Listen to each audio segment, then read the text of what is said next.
Hi, my name is Ken Gonzales. I'm an addict alcoholic. I like to remind myself that because I have a good forgetter and I have to remind myself who I really am. I had lost my daughter, and when I had lost my daughter, I had lost a piece of me and I didn't want to feel anymore. I tried to cover it and mask it and put on masks with alcohol and drugs. It worked until it didn't work anymore. I used to tell myself I couldn't even do that right because I didn't even want to live.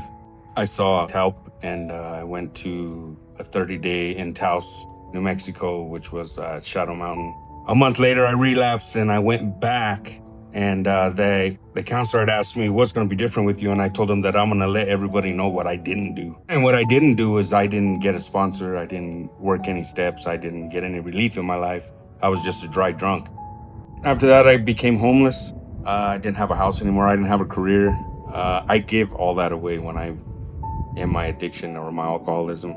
I start to give things away. I gave away my wife. I gave away my career.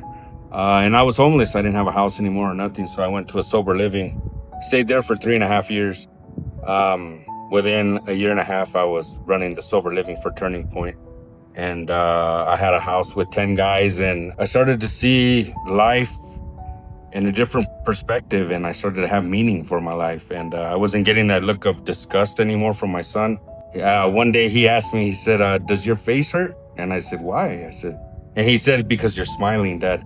And right then and there, I knew that I was into something big and something bigger and better. But what it took for me was, it took for me to surrender, because I couldn't fight that fight no more.